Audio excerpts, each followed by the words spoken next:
Olá, congressistas! Sejam todos bem-vindos ao primeiro dia de palestras e minicursos do segundo Congresso Brasileiro Integrado de Saúde Materna e Infantil, segundo COPISM. Com o tema central, Saúde Materna e Infantil, Desafios e Avanços no Cuidado Integral. Me chamo Lara Scarlett e sou monitora do Congresso. Agradecemos a presença de todos e desejamos que todos tenham uma ótima experiência com o Congresso. Vocês poderão deixar dúvidas, perguntas, experiências no chat, que ao final da apresentação iremos repassar para o palestrante para que possamos discutir. Atente-se sempre à questão da palavra-chave no chat, porque ao final da palestra será disponibilizado o formulário da presença. Agora, teremos um mini curso, com a temática Atualizações de Técnicas de Administração de Vacinas, que será ministrada pela enfermeira Evelyn Plácido, que é representante do Capacita Imune. Para quem não conhece, Capacita Imune é uma empresa especializada em treinamento e consultoria na área das imunizações desde 2015, com o compromisso de atender clientes de todos os portes e em todas as regiões do Brasil. Além disso, acreditam na importância da educação contínua e do treinamento especializado no campo das imunizações.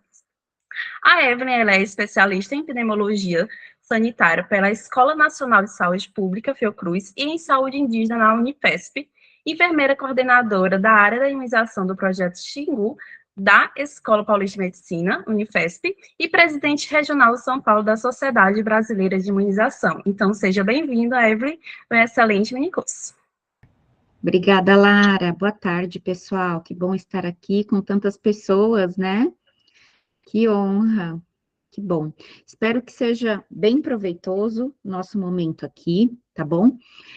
O que eu venho trazer, então, o que a gente tem de mais atual, falando sobre técnicas de aplicação, principalmente de vacinas, né? Com foco aí no que os países têm trago para a gente de melhor prática, de uma prática mais fácil, de uma prática mais segura. Eu trouxe uma apresentação para vocês, ao qual vou compartilhar a minha tela, e depois a gente vai abrir para perguntas e a gente conversa melhor.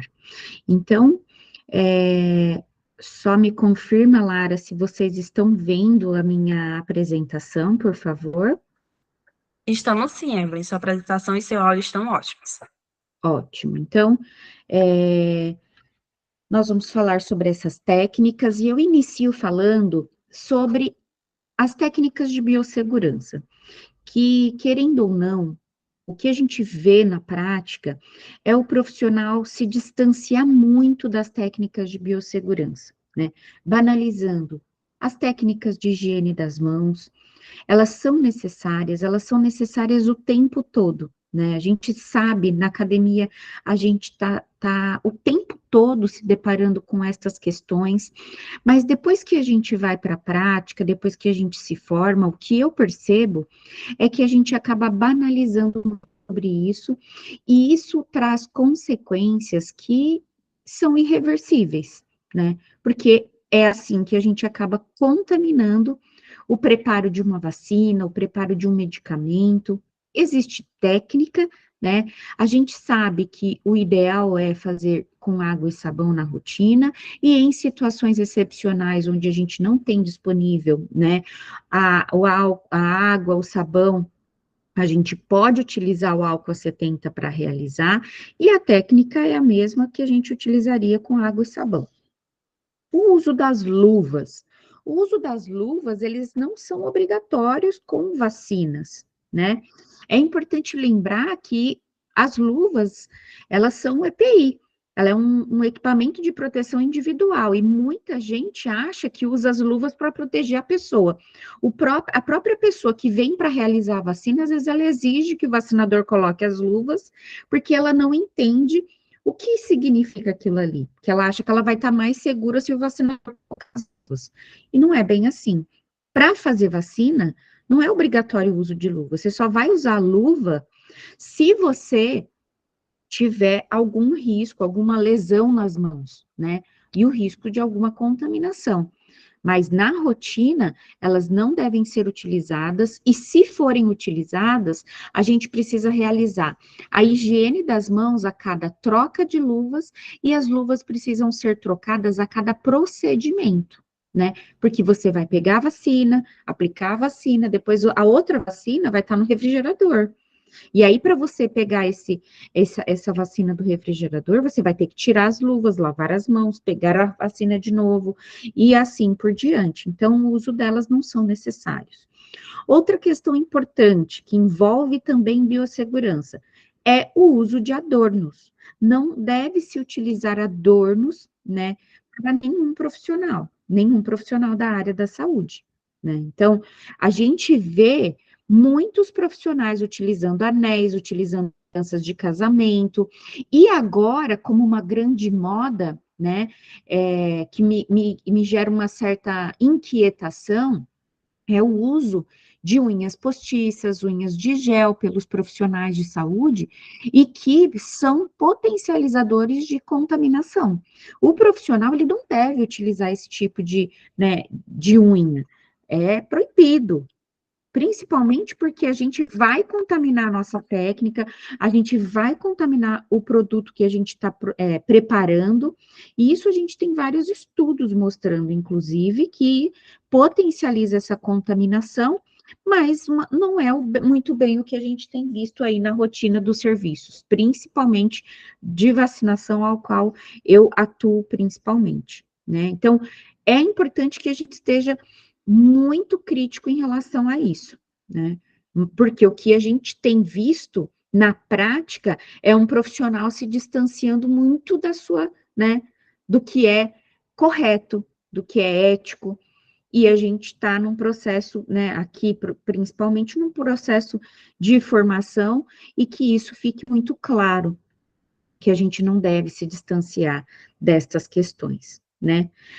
A limpeza da pele para vacinação, ela também não é obrigatória, desde que a pele esteja aparentemente limpa. A gente não precisa usar o álcool. Por quê? O álcool, ele também tem uma técnica para ser utilizada. E se você for utilizar o álcool, você vai ter que fazer essa limpeza da pele de acordo com a técnica correta, que é, né, a fricção por 30 segundos, aguardar secar por 30 segundos, e não é bem assim que a gente acaba vendo na prática, tá? E se você se deparar com uma pessoa com uma sujidade mais intensa, o ideal, inclusive, é que essa pessoa faça a higiene com água e sabão, né? A gente sabe o quanto é desafiador isso na prática. A minha experiência de vacinação na minha vida foi vacinando populações indígenas em contexto extramuro, né? Na floresta, debaixo de árvore, debaixo de, né, de qualquer lugar, e é algo que a gente precisa estar atento, e que se a gente for utilizar o álcool, que a gente utilize da maneira adequada. Os frascos, né? Os frascos jamais poderão, gente, ter estas agulhas aqui transfixadas. Eu não posso deixar essas agulhas transfixadas em frascos multidoses. Por quê? Isso aí é né, é um caminho, uma abertura para que estes profissionais contaminem as vacinas. Eu preciso estar com esses frascos íntegros, e muitos profissionais acabam sempre falando assim: ah, mas eu deixo uma agulha conectadinha, uma agulha não, uma seringa conectadinha ali também. Não, isso não funciona, não se deve deixar este diafragma puncionado.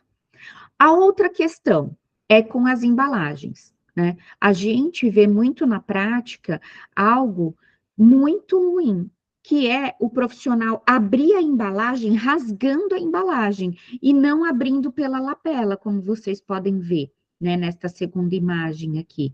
Então, o correto é abrir pela lapela. Evelyn, mas você ia falar de técnicas de aplicação. Pois é, não adianta eu trazer aqui uma ótima técnica, uma ótima delimitação, se o pré não for bem feito, né? Então, o pré precisa ser considerado, precisa ser garantido, para que a gente possa garantir que esta vacina seja aplicada com segurança. E aí a gente tem frascos multidoses. Os frascos multidoses de vacinas, né, eles são preparados e eles também têm um prazo de validade a ser cumprido. Então, tirou a vacina do refrigerador, né? Primeiro vai higienizar as mãos, vai preparar todo o material, e aí você vai pegar esse frasco de vacina do refrigerador. E é importante estar atento, porque ali dentro vão, né, a gente tem várias vacinas, e é importante que a gente retire a vacina correta que a gente vai utilizar. Sempre verificando o nome, a integridade das embalagens, se tem alguma presença de corpo estranho, né? E identificar corretamente. Então, o que que eu vou fazer? Eu vou sempre homogeneizar qualquer vacina que eu for preparar, mesmo que ela esteja dentro da própria seringuinha, tá bom? Prontinha. Tem que fazer a homogeneização sempre, abrindo as embalagens corretamente, e para os frascos multidoses, evitar perfurar o centro do... Tô perdendo aqui meu cursor. O centro do botox, né? O centro do diafragma. Por quê? Esse diafragma, ele, a partir do momento que você perfura e vai perfurando várias vezes, ele vai tendo aberturas cada vez maiores. E quando você vai ajustar a dose da vacina com a agulha puncionada ali, vai o quê? Vai extravasar a vacina e do mesmo jeito que essa vacina sai, ela também vai entrar. Então, é evitar essa porção central do frasco para que você também não contamine as vacinas que você está preparando, né?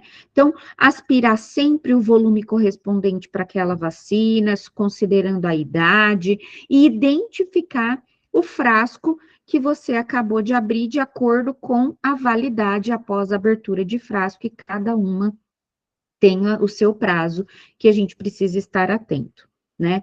Então, utilize sempre, né, a vacina, a mesma vacina para você aspirar aquele volume de dose, né? E também a mesma agulha, tá? Então, fui lá, preparei, eu vou preparar a minha dose, eu vou aspirar a minha dose, eu não preciso trocar de agulha para aspirar a dose, eu mantenho aquela mesma agulha, vou preparar aquela dose e ela está prontinha para ser realizada.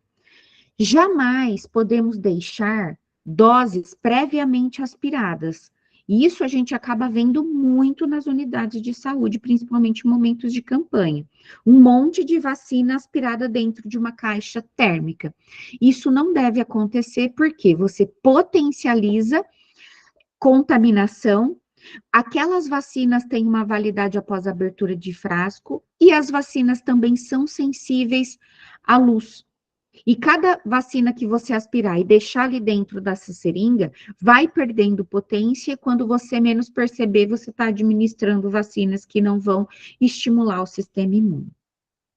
Nunca misturar duas vacinas, dois frascos para você compor uma única dose. Por exemplo, eu estou com um frasco de vacina de influenza, vou preparar a dose, mas não deu a dose completa. Eu não posso pegar aquela agulha, abrir outro frasco e aspirar o restante. Por quê? Cada frasco tem a sua termoestabilidade. Cada frasco tem a sua contaminação, porque a partir do momento que você perfurou aquele diafragma, a gente está levando contaminação para aquele frasco. Então, é importante que a gente não faça isso. Por quê? Eu vou acabar de abrir um frasco, né, e vou utilizar de uma vacina que já estava exposta para introduzir dentro de um frasco novinho, né? Que tem sua estabilidade, tem o seu tempo de validade após a abertura do frasco, e que isso pode ser comprometido. Então, é importante que a gente esteja atento, tá? Quando você perceber que a pessoa, ela quer ver você preparar a vacina, mostra para ela o que você está fazendo, né? Para as pessoas que têm mais medo, o ideal é a gente preparar mais distante mesmo.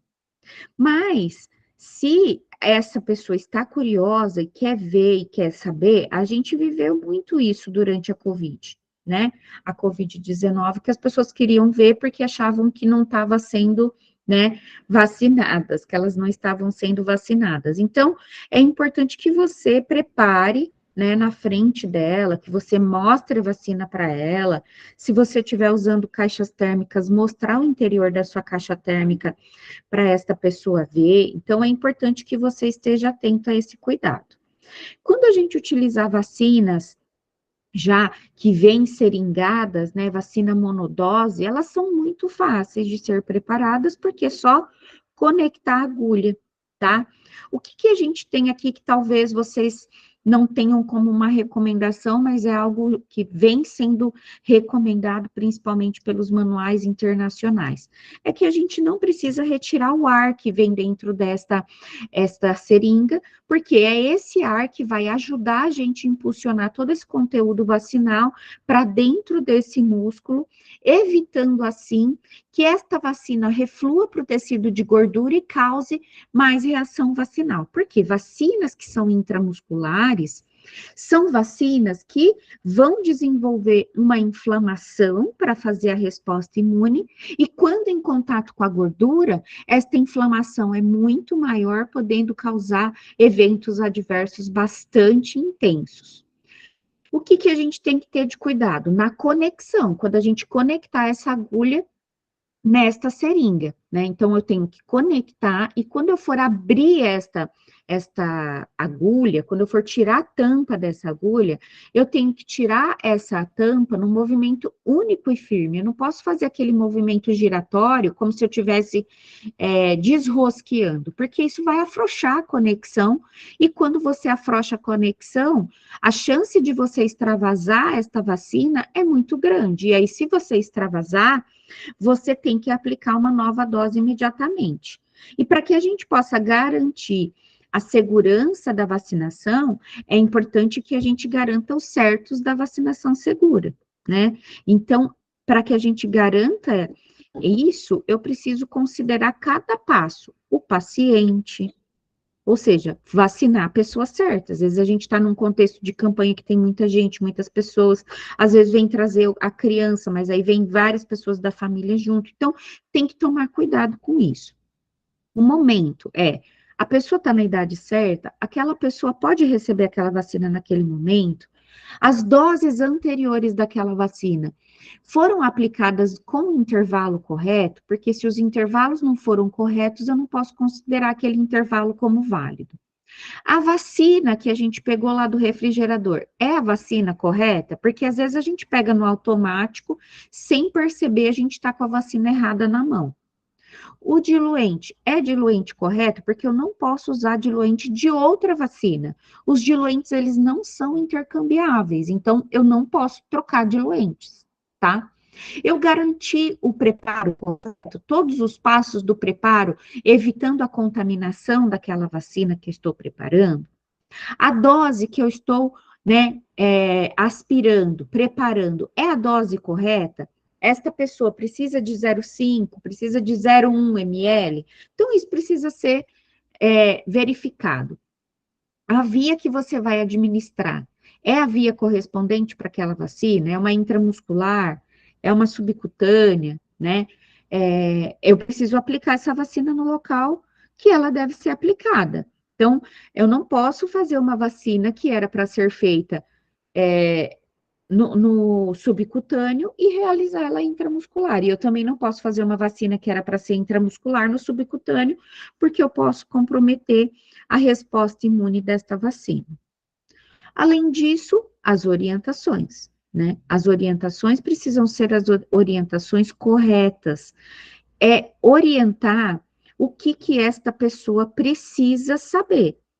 O que a gente precisa saber, né? O que a gente precisa saber quando a gente recebe uma vacina? É o que, gente? É falar o que ela pode esperar, principalmente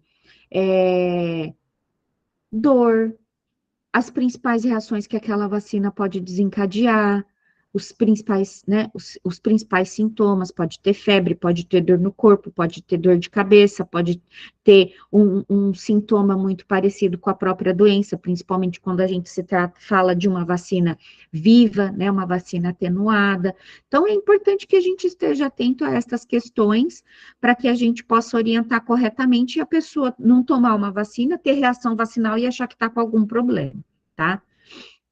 A administração em si, garantir que ela seja correta, com a escolha da agulha correta, garantindo que esta vacina tenha sido administrada corretamente.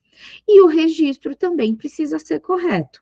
Então, eu tenho que utilizar, por exemplo, das abreviações universais, por exemplo, vacina COVID, né? Lá no início da pandemia e no início da vacinação, quando começou, cada laboratório era um esquema diferente. Só que muitas pessoas só escreviam COVID no cartão. Quando a pessoa voltava, não sabia qual era o laboratório que tinha utilizado. E aí a gente não sabia qual esquema tinha que continuar. Então, esse registro é algo fundamental, porque se você não registrar corretamente, a chance de você não saber que vacina você utilizou é grande. Então, cuidado com isso, né? E como que a gente vai melhorar essa experiência da vacinação, né? Iniciando principalmente pelas vacinas menos doloridas. E se você tiver uma vacina, por exemplo, oral, inicie pelas orais, porque são vacinas que contêm açúcares, e os açúcares, eles são também proporcionadores de relaxamento. E esse momento também vai ajudar e colaborar com as vacinas injetáveis que você for fazer na sequência. E entre as vacinas injetáveis, é importante que você também identifique quais vacinas são menos doloridas para você iniciar por elas. Por exemplo, entre uma penta e uma VIP, né, que é a polio inativada, inicie pela polio, porque ela é menos dolorida do que a penta, né? Evelyn, mas como eu vou saber qual que é mais dolorida? A experiência da vida vai te mostrar, tá bom? A partir do momento que você for entendendo de características de vacinas, as vacinas atenuadas são menos doloridas porque elas são no subcutâneo, as injetáveis, as mais doloridas são as que contêm adjuvantes, então a gente vai aprendendo isso com o tempo, tá bom? Além disso, o uso da amamentação, né? A amamentação, ela tem se mostrado como algo muito potente, muito eficaz e que existem evidências que funcionam, né? Então, a amamentação é algo necessário a gente pensar como uma estratégia de melhorar a experiência da vacinação. Aí muitos profissionais falam para mim: ah, mas eu não consigo porque eu acho que a criança vai engasgar.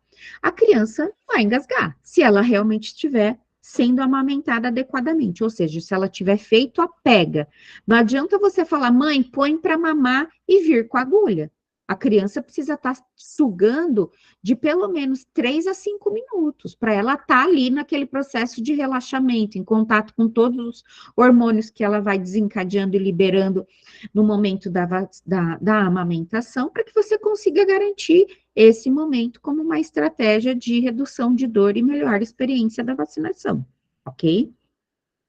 Outra questão, o uso da técnica em Z. O uso da técnica em Z é algo que vem, né, tem sido relatado na literatura, que é algo que funciona como manejo de redução de dor e principalmente no pós-vacina. Porque muita gente está preocupado com o momento, mas não está preocupado com o pós. E se você não faz uma boa técnica adequada, a chance de você desencadear uma reação local intensa é grande. Então, é importante que você observe isso, né? E utilize das melhores técnicas para fazer a melhor aplicação. Hoje, a gente vê muitos dispositivos sendo utilizados e dispositivos que na literatura mostram para a gente que tem uma baixa evidência de que funcionam. E que as técnicas que melhor funcionam não estão sendo utilizadas, que é a técnica em Z, a amamentação, uso da vacina menos dolorida primeiro. Então, são estratégias que a gente precisa utilizar. E a técnica em Z é o quê, gente? É tracionar tecido, né? É você puxar o tecido para a lateral. Não é esse movimento de esticar a pele. É puxar mesmo, é fazer a tração do tecido. Porque a hora que você introduz a agulha no tecido, né? A hora que você introduz essa agulha, Você vai injetar, você vai manter a tração da pele, vai injetar o conteúdo, e quando você tirar essa agulha, esta pele, né? Você primeiro tira a agulha e depois solta a pele. Quando você solta a pele, ela vai voltar para o local original e vai formar um zigue-zague com o tecido a partir do percurso que você fez com essa agulha. Por isso que ela tem esse nome de técnica em Z. E vai evitar que essa vacina reflua para o tecido de gordura, onde ela vai ser bastante irritante e muito reatogênica. A outra é não aspirar, ou seja, não realizar a técnica de aspiração antes de injetar o volume da vacina. Por que que a gente deixou de fazer isso, né? Primeiro que esta técnica, ela foi empregada há muitos anos e ela não foi empregada baseada em estudos de que ela era necessária. Ela foi empregada como um cuidado apenas, para evitar que, caso a gente conseguisse puncionar uma veia, não fizesse ela endovenosa. E ao longo dos anos, estudos sobre manejo de dor e melhor experiência com vacinas foram desenvolvidos, né? E foram avaliar, né, como é a melhor forma de se garantir uma aplicação a partir do uso da não aspiração. Avaliaram crianças, né, sendo vacinadas com aspiração e outras sem aspiração. O grupo que foi vacinado sem aspiração teve muito menos dor, tá? E aí, o que foi avaliado também? Qual era o conhecimento dos profissionais em relação à técnica de aspiração? E aí, esse estudo mostra que os profissionais não conheciam a técnica e que os profissionais não realizavam a técnica de aspiração. E eu costumo trabalhar em vários lugares do país, né, com diversos profissionais, e esses profissionais realmente não sabem qual é a técnica de aspiração, que é você introduzir a agulha, tracionar o êmbolo e manter este êmbolo tracionado por pelo menos 5 a 10 segundos. E quem faz isso? Eu, quando aprendi, eu não sabia que era essa técnica. E eu realizava, né? Eu fazia, eu achava que fazia, mas eu não estava fazendo, porque a técnica correta de aspiração é mantenha o êmbolo tracionado de 5 a 10 segundos antes de injetar. E outros estudos também foram sendo feitos para avaliar se a gente tinha risco, né, de fazer endovenosa. E as conclusões são de que a gente não tem risco de fazer uma vacina endovenosa quando a gente está perpendicular ao vaso, tá? A gente só vai fazer endovenoso se a gente estiver no lúmen do vaso. Então, esse risco, ele é muito pequeno, quase não existe esse risco. Por isso que, então, esta técnica, ela acaba saindo aí da nossa prática e, com certeza, garantindo uma melhor experiência de vacinação. A outra forma de melhorar a experiência também é o uso do ventroglúteo para administração. O ventroglúteo, na literatura, ele é posto como o melhor local, o local mais seguro, o local menos dolorido, menos reatogênico, e existem também estudos que mostram imunogenicidade de vacinas melhor no ventroglúteo do que no vasto lateral. Mas o que acontece, né? A gente não aprende a fazer o ventroglúteo quando a gente está na graduação ou quando a gente está fazendo um curso técnico. E isso os estudos têm mostrado, que o profissional, ele é resistente em realizar a técnica porque ele não aprende. Isso é verdade, né? Eu fui aprender a fazer depois que eu estava formada, trabalhando, né? Então, é algo que a gente precisa refletir, pensar se as práticas da enfermagem estão sendo condizentes com o que tem de evidência na literatura, porque não é bem o que a gente acaba fazendo. Geralmente, o que a gente vê sendo utilizado é muito o quê? Deltoide em adulto e vasto lateral em criança, onde a gente deveria respeitar o local mais seguro. E qual é o mais seguro? Ventroglúteo em primeiro lugar. Em segundo lugar, vasto lateral. Em terceiro lugar, dorsoglúteo. E em último lugar, o deltoide. E a gente acaba utilizando qual primeiro? Sempre o deltoide. E aí eu fico muito intrigada em relação a isso, porque realmente confirma o que os estudos que avaliam conhecimento da enfermagem têm colocado, de que a gente faz uma prática que ela não é baseada em evidências. Então, isso é para que a gente possa refletir para quando a gente sair daqui e pensar que tipo de profissional a gente quer ser, né? Então, outra coisa que vai ajudar também é a participação dos pais para melhorar a experiência desta criança. E isso precisa começar dentro de casa, não é na porta da sala de vacina. Então, dentro de casa, esse pai precisa estimular que essa criança entenda que vacina é bom, que vacina é importante, né? E não aquela mesma história que a gente escutou também quando era criança. Se você não parar de chorar, eu vou te levar para tomar uma injeção.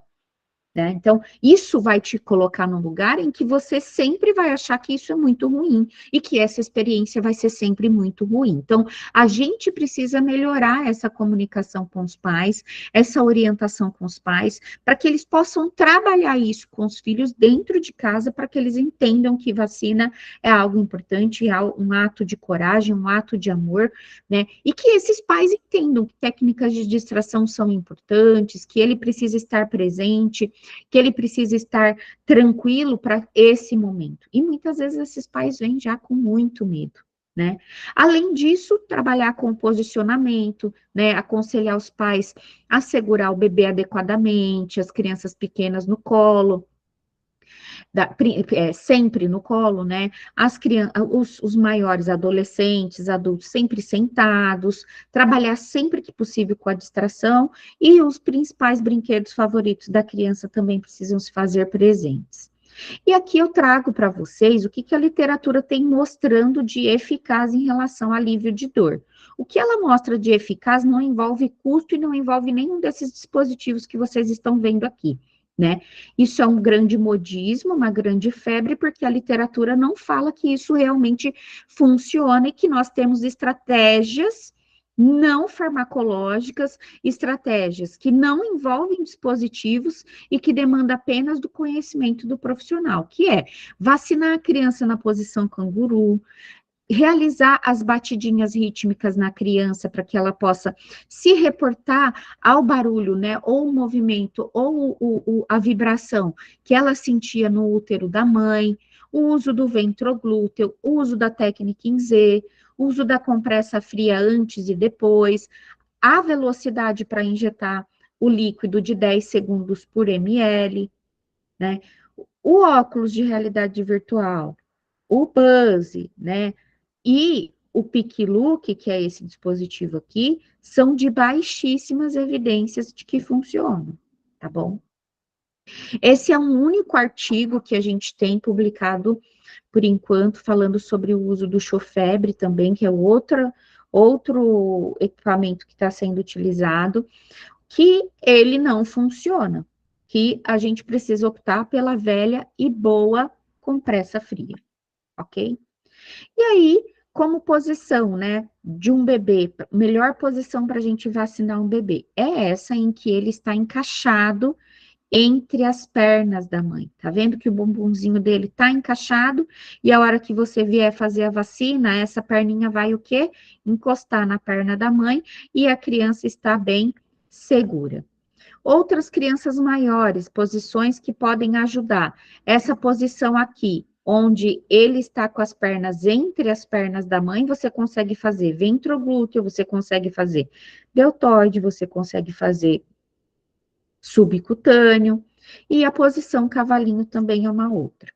E aí, como a gente vai para as delimitações, né? O que a gente tem visto na literatura como uma melhor forma de qual que é a melhor estratégia para a gente conseguir fazer uma vacina correta? Porque os estudos que avaliam conhecimento do profissional sobre delimitação revelam que 20% dos profissionais apenas sabem delimitar. E isso é assustador, principalmente quando a gente fala sobre isso, né, com profissionais que acabam aplicando muitas injeções.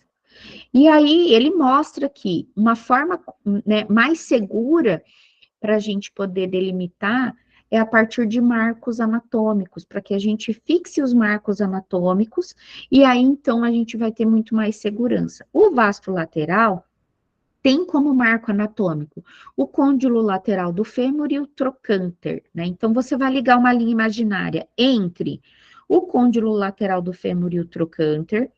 O vasto lateral é esta porção, né? O local que a gente vai utilizar é esta porção média do músculo acima dessa linha imaginária que você traçou ligando um ponto ao outro desses marcos anatômicos. E aí, então, a gente usa essa porção média para fazer a punção, né? Empregando a técnica em Z, tracionando o tecido, e quando você precisar fazer 2 injeções na mesma perninha, né, no mesmo vasto, você separa aí uma aplicação da outra em torno de 2 centímetros. Deltoide. O que a gente tem de deltoide? Deltoide a gente tem que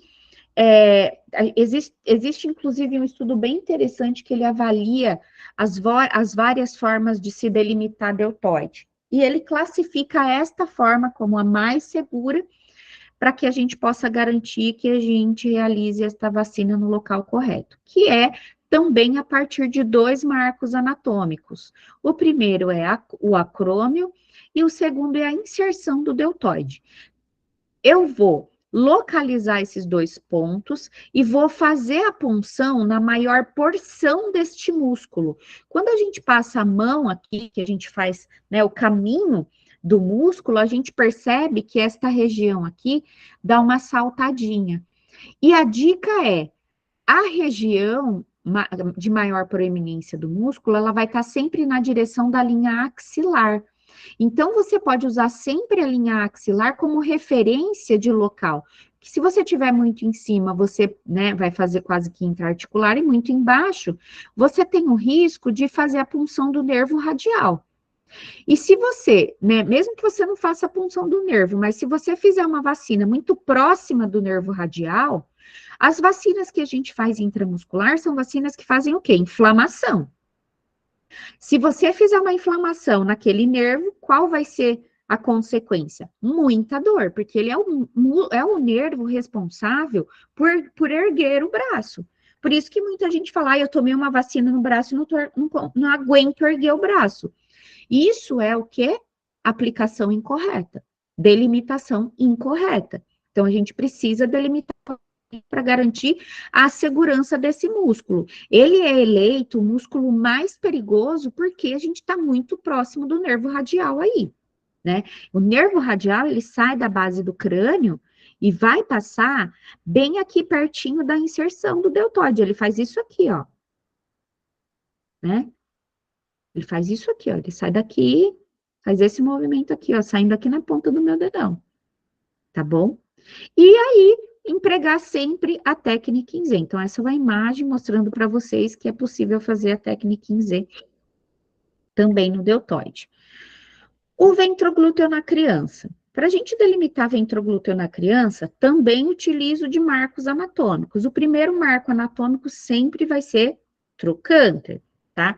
Eu vou localizar o trocânter e na criança eu vou utilizar o vértice da minha mão, do meu dedo indicador e do dedo médio, então é esse Vzinho aqui, esse vérticezinho aqui, e vou posicionar em cima do trocânter. O meu dedo indicador, a ponta dele, vai lá para a crista ilíaca. E o meu dedo médio vai abrir o vértice. Quando esse meu dedo médio abre o vértice, eu vou localizar o local de aplicação. E o local de aplicação, ele vai ficar na mesma direção do reguinho, que é a prega interglútea. Então, se você quiser saber se você está no lugar certo, você sempre vai olhar o quê? Para o reguinho. Se você estiver na direção desse reguinho, você está no lugar certo. Evelyn, mas é muito perto do glúteo? É muito perto do glúteo. O glúteo e o dorsoglúteo estão um do lado do outro, ok? E aí, aqui, mais uma imagem para vocês verificarem como é, né, a aplicação. Como vocês podem ver, eu estou com o meu polegar estendendo a pele, né, tracionando essa pele e fazendo a punção. Esse bebê aqui, ele tá na posição canguru, ele veio no sling, ele não saiu do sling, ele tomou as vacinas aí e ali ele ficou. Ele estava sendo amamentado, ele estava num lugar seguro, continuou num lugar seguro e com certeza a gente conseguiu proporcionar uma melhor experiência de vacinação nesse bebê. A outra posição que a gente pode utilizar também é essa, em que a criança está deitada de bruços no colo da mãe. Essa posição ajuda, porque o bebê também está com a bundinha bem exposta, né? Então, você consegue avaliar exatamente os marcos anatômicos para você fazer a delimitação. Então, você usa a sua mão sempre, né? Se você estiver do lado direito da criança, você vai usar a sua mão esquerda para delimitar. Tá bom? E se você tiver do lado esquerdo, você vai utilizar a sua mão direita. Então, você vai delimitar e depois a sua mão sai daí para você conseguir fazer a técnica, tá bom? Aqui é uma criança na posição canguru, no colo da mãe, e a gente também fazendo o quê? Um ventroglúteo. Então, você vai avaliar, sempre identificando, né, na criança, também a prega interglútea para que você possa fazer nessa direção e garantir que a gente aplique no local correto. O adulto é diferente. O adulto eu não uso esta região aqui para identificar o trocânter, tá? Para ir lá posicionar no trocânter. Eu uso a minha região tenar da mão. Para eu localizar o trocânter, eu vou sempre ter como referência a sínfise púbica. Então, a sínfise púbica dela está exatamente aqui. Venho com a linha reta, eu vou encontrar o meu trocânter. Eu vou posicionar a região tenar da minha mão em cima do trocânter. O meu dedo indicador está na linha média da pessoa, né? Apontando para a espinha ilíaca e abro este vértice. No adulto também, eu vou ter como referência a prega interglútea. Então, para eu localizar, para eu ter certeza que eu estou no lugar certo, também vou identificar onde é que está a prega interglútea para que eu possa fazer na direção. Como vocês podem ver, a mão não dominante está fazendo a técnica em Z, a mão dominante está fazendo a punção em 90 graus. Então, faz a punção, gente, mantém a técnica em Z, mantém a tração do tecido. Introduz essa agulha, depois que você injetar, é que você tira a agulha e solta a prega. Eu não posso soltar a prega antes, ok? A subcutânea. Subcutânea, o que a gente utiliza? Para fazer principalmente vacinas vivas, né? Vacinas atenuadas, que é a febre amarela, tríplice viral, varicela, tetraviral, dengue. Todas essas são vacinas que a gente acaba fazendo no tecido subcutâneo. E aí, o que pode ter de maior novidade para vocês em relação a subcutâneo pode ser o ângulo, tá? Que recentemente tem se estabelecido o ângulo de 45 graus. Por que o ângulo de 45 graus? Porque às vezes fazia em criança, fazia em 90 graus e ao invés de fazer subcutâneo, acabava fazendo intramuscular. Então, se estabeleceu aí, né, a técnica com ângulo de 45 graus para qualquer idade, para você evitar o risco de fazer intramuscular. E aí você pode fazer na face posterior do braço, você pode fazer aqui na raiz da coxa, nessa gordurinha, e você também pode fazer no dorso glúteo, ok? Situações especiais que a gente pode encontrar. Pessoas mastectomizadas, né? Pessoas mastectomizadas, eu preciso evitar fazer no mesmo lado que fez o esvaziamento, tá bom? Por quê? Vai tirar toda a rede linfática daquela pessoa. E aí, as nossas células de defesa, que acabam sendo recrutadas por esta rede linfática, pode não conseguir chegar e a gente pode comprometer a resposta imune. Então, o ideal é fazer sempre no outro ou encontrar outro local. Pessoas que fazem uso de fístulas arteriovenosas, também não utilizar o mesmo membro, e pessoas com distúrbios de coagulação, sempre utilizar compressa fria antes, por 3 a 5 minutos, e após a aplicação. Utilizando sempre uma agulha mais fina que você puder, utilizando também de uma boa compressão após a administração. Eu aproveito também para mostrar para vocês o próximo evento que a gente vai realizar pela SBIM, um evento que vai ser realizado em Recife, é a nossa Jornada Nacional de Imunizações, é um evento anual. Quem tiver afim, quiser participar, nos encontraremos lá em setembro. Vai ser, né, um evento que vai ser logo após o CBCenf. Então, quem estiver no CBCenf e quiser emendar para a Jornada Nacional de Imunizações, fiquem à vontade para se inscreverem e participar. Estou aqui à disposição para que a gente possa continuar essa discussão e abrir para as perguntas. Perfeito, boa tarde, pessoal. Gostaríamos de agradecer a nossa palestrante, Evelyn Plácido, por compartilhar o seu conhecimento valioso conosco nesse mini curso. Evelyn nos trouxe insights fundamentais sobre um tema que é crucial para a nossa prática clínica, destacando aí a importância das práticas atualizadas na administração de vacinas. E, Evelyn, acho importante ressaltar os elogios que já foram feitos aqui no chat sobre as suas colocações, antes da gente passar para as perguntas. Então, temos alguns comentários, como o do Luan, que disse que foi uma chuva de informações pertinentes, a Lara, que trouxe que é um assunto fundamental, e trouxeram que a Laura também disse que não sabia das regrinhas dos 5 segundos, então foi uma ótima colocação para ela. A Raquel está trazendo que foi muito boa a palestra, que foi excelente. Então, tem diversos comentários fazendo vários elogios à sua palestra, você pode ler também eles aqui no chat, tá? Tem vários outros surgindo também, então agradecemos mais uma vez. E agora vamos passar para as perguntas, tá bom? A Ana Carolina, ela disse que não sabia que usava diluente em vacinas, e aí ela pergunta como funciona e em quais casos é utilizado diluente. Bom, o diluente, ele é principalmente para as vacinas atenuadas, tá? Vacinas vivas atenuadas. E aí vai depender da vacina. Hoje a gente tem, por exemplo, a vacina de dengue, é uma vacina que precisa ser diluída, a vacina de tríplice viral, que é sarampo, cachumba, rubéola, a de febre amarela, e elas já vêm com o seu diluente correspondente, tá?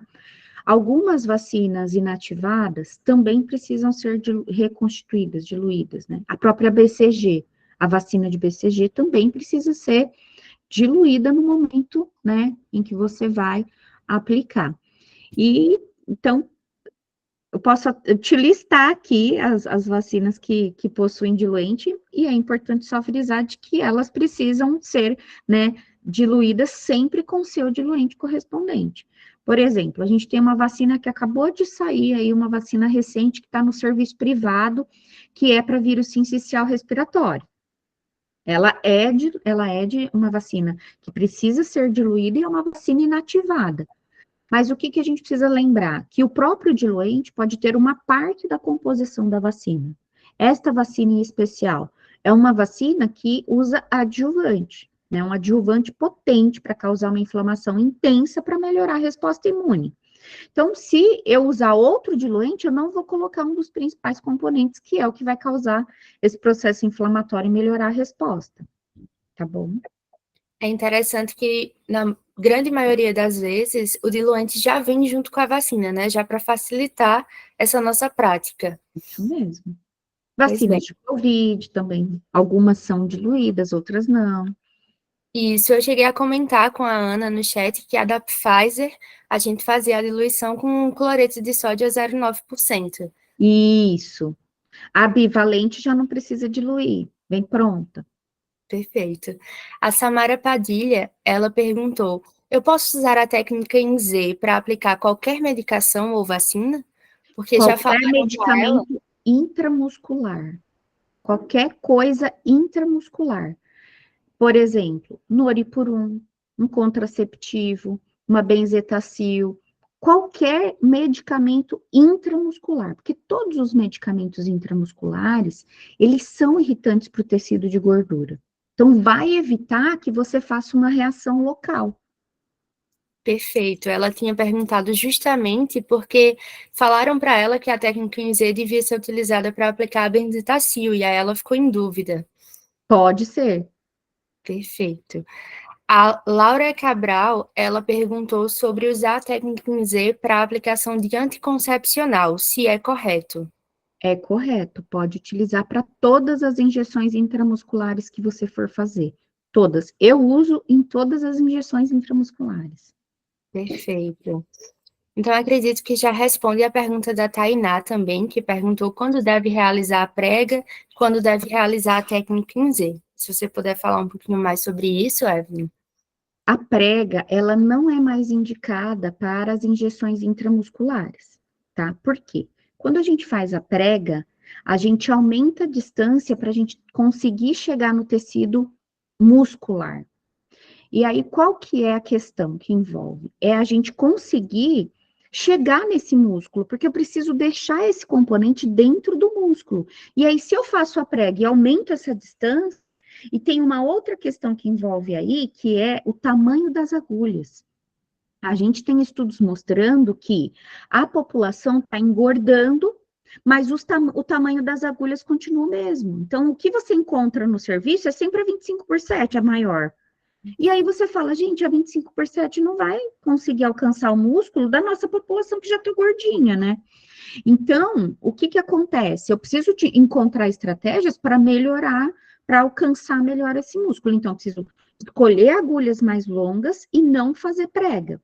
Eu só faço prega para as injeções subcutâneas. Ok? Perfeito, Evelyn. O Christian Aquino está perguntando quais os riscos de completar o esquema vacinal com outro fabricante. Na verdade, a gente usa isso há muitos anos, tá bom? Isso faz parte da história da vacina como um todo. Isso se chama intercambialidade de imunobiológico. A gente usa a intercambialidade com as vacinas, por exemplo, de hepatite B. Você inicia o esquema com uma de um laboratório, a segunda dose com outro e a terceira com outro. Isso se usa há muitos anos. Só que se evidenciou com as vacinas de Covid, mas isso é possível, gente, desde que eu vou proteger, que eu tenha os mesmos antígenos, né? Que eu consiga garantir resposta imune com aquele imunobiológico, garantindo que é o mesmo antígeno, garantindo que é para aquela idade que eu vou utilizar. O importante é eu concluir aquele esquema desde que eu consiga estimular a resposta imune para aquele antígeno.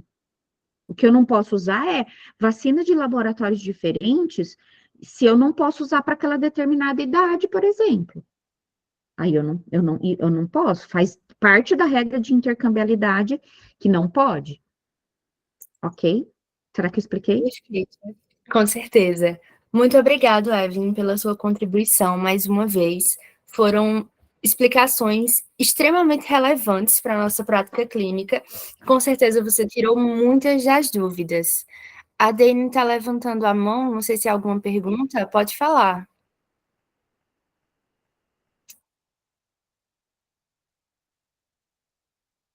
Acredito que não. Pois, mais uma vez, obrigado, Evelyn. Eu gostaria de lembrar só aos participantes que a palavra-chave ela já foi enviada aqui no nosso chat e que o link do formulário para se preencher a presença, ele vai ser disponibilizado aqui no chat também e que vão precisar dessa palavra-chave para poder marcar lá a sua presença no nosso mini curso, tá certo? Muito obrigada, Ótimo. gente. Brenda, eu só queria lembrar que a gente vai sortear o curso no final do evento, né? Vocês vão sortear um curso nosso, da nossa plataforma. Então, boa sorte para vocês. E quem puder seguir a gente, ajudar a gente no nosso canal, é @capacitaimune. Serão muito bem-vindos. Ali a gente mantém a atualização sobre as vacinas constantemente, vacinas tanto do público quanto vacinas do privado. E ajudem a gente, seguindo a gente. Espero que vocês tenham um excelente evento. Parabéns pela organização. Parabéns por quem está aí por trás disso tudo, que eu sei o quanto é desafiador, o quanto é difícil. Então, muito obrigada por proporcionar esse espaço para a gente estar aqui com vocês, viu, Brenda? Perfeito, muito obrigada mais uma vez, Evelyn. Pessoal, o link da gravação, ele vai ser disponibilizado nos grupos que nós estamos participando, enquanto participantes, e deve ser publicado também no Instagram essa informação, tá certo? Eu sei que algumas pessoas não conseguiram entrar na aula da Evelyn, infelizmente, por causa de um errinho no sistema, mas já está sendo resolvido, tudo bem? E a aula vai ficar gravada.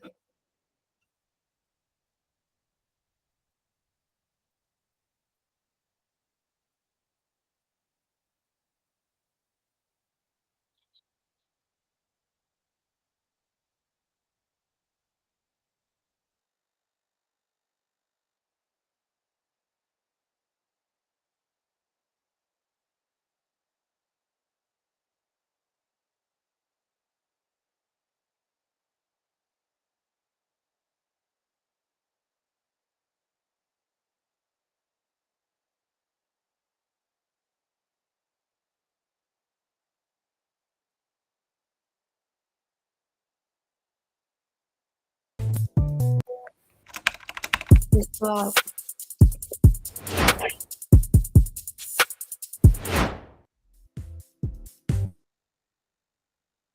desculpa. Pessoal, vai ser enviado um novo link de chamada para a gente poder participar, para ver se a gente consegue resolver esse probleminha que algumas pessoas não estão conseguindo entrar nesse, tá certo? Então, vão lá no grupo de WhatsApp dos congressistas, que o link está lá. Eu vou enviar aqui no chat também para facilitar para vocês.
E se eu não tivesse escolhido estratégia médica? Com certeza o meu resultado teria sido diferente.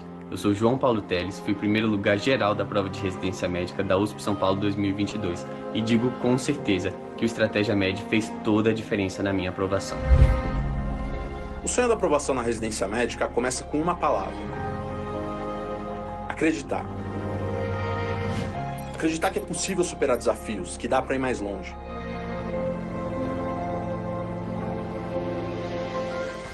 Acreditar que você não está sozinho.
E se eu não tivesse escolhido estratégia médica? Com certeza o meu resultado teria sido diferente. Eu sou João Paulo Teles, fui primeiro lugar geral da prova de residência médica da USP São Paulo 2022 e digo com certeza que o Estratégia Med fez toda a diferença na minha aprovação. O sonho da aprovação na residência médica começa com uma palavra: acreditar. Acreditar que é possível superar desafios, que dá para ir mais longe.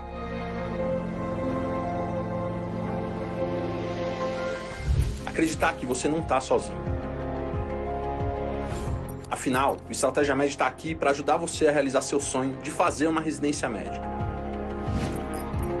Já são milhares de alunos aprovados que acreditam e confiam em nossos cursos. A preparação foi muito galgada em treinamento de provas, em treinamento de questões. E ao longo do ano, eu fiz mais de 50 mil questões usando banco, usando simulados, usando as questões inéditas, que eu considero que, sem dúvida nenhuma, foi um grande diferencial. Oi, eu sou a Maria Eduarda e ano passado eu prestei prova de residência para clínica médica e fui aprovada em primeiro lugar na UFRJ, em segundo lugar na UERJ e Unifesp, e em oitavo lugar na USP São Paulo.